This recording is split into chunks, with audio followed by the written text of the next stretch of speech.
Okay, first step of the swing is the takeaway. So literally the first sort of 3 feet, waist high to waist high. And you've got to get it right, because a lot of you, the biggest mistake you make is when you take that club into the takeaway, you're yanking it back too quick and too far inside, and you're getting all bunched up and, you know, completely out of sequence.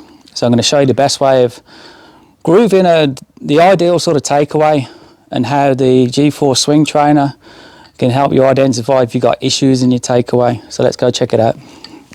Still got the metronome running. It's giving me that sound feedback that I need to help me get my rhythm and tempo. It's like music, isn't it? It's like, you know, you're going out nightclubs like we used to, and music comes on and you get into a rhythm, you get into a beat, you get into a tempo, and then before you know it, you're breakdancing on the dance floor. So it's the same with the golf swing, right? It all comes down to getting the nice rhythm, the tempo, because you're going to hit much better shots. Okay, so takeaway mistakes.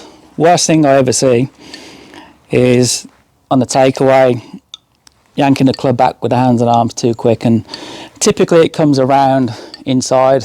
Okay, if you look at a lot of the best players out there in the world, what you're going to see 9 times out of 10 is most of them in this position. Hands, club head, just in front of the body there. And also really wide. That's wide. That's narrow and inside.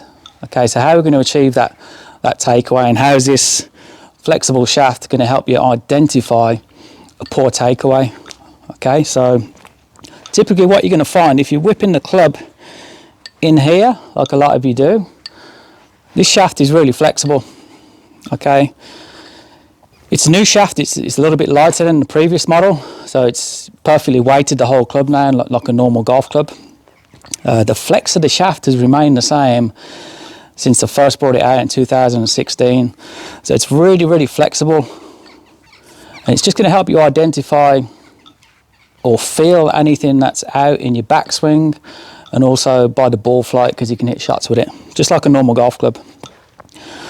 So if you're yanking the club too far on the inside, rushing the arms and club back this way, you can actually see the shaft. As my arms and club in, and I pull in and my arms hit my body, the shaft kicks this way. Right, that's a big problem, because for every action there's an equal and opposite reaction.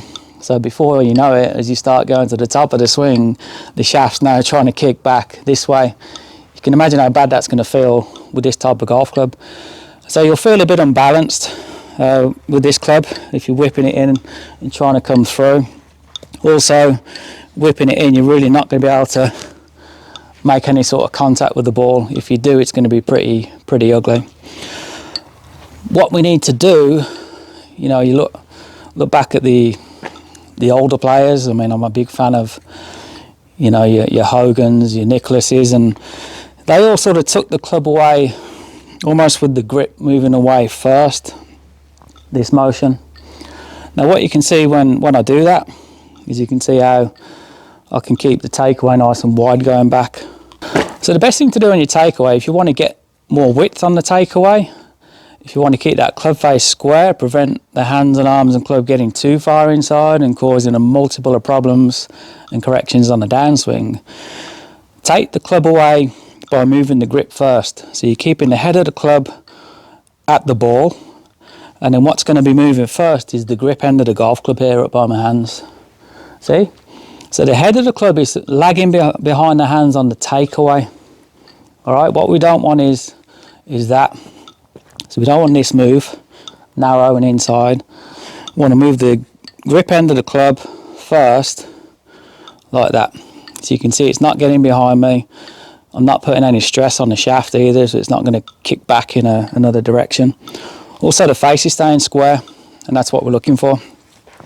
So I would do a couple of little practice swings there, keep the metronome running. Just helps you stop thinking about a lot of other stuff you don't need to think about. Just do a few little checkpoints on that. Do it in front of a mirror. And then hit some half shots. Halfway back, halfway through. Leave the club head where it is, move the grip end of the club first. and then get that strike. Like I said in the previous video, you have to strike the ball out the middle, number one, and then gradually build up your swing, which will increase your speed, number two, and then you got the two most important things to play great golf. All you need to do with the swing trainer is make sure you make smooth changes in direction when you go back and through. That's not possible if you're yanking the club inside. It's not going to be smooth. It's going to feel really out of balance, and you know, your legs are wobbling, the club's bending and flexing, your body's trying to rebalance itself. Okay, we want to try and keep the club swinging smooth back and through. Almost try and imagine you're not trying to flex the shaft too much. So you can see when I swing here, looks like a normal golf shaft.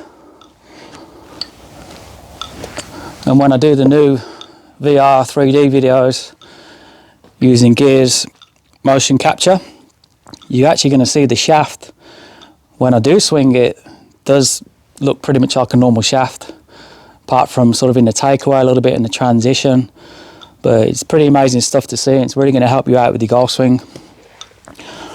So metronome, grip first, tick, tock, get that in your head, get rid of those nasty swing thoughts, and then that's your takeaway. Like I say, get the strike, okay, make sure you're not whipping it inside, and get yourself off to a good takeaway. See you in the next video. I just caught the GForce Trainer 8. It's like the orange whip, only well made. You can hit shots with it, watch the ball fly. $100 said the first 20 go right. It'll train your rhythm, get your game back to where it used to be, and maybe where you never knew. Pick it up, give it a rip. You need another toy, not another tip.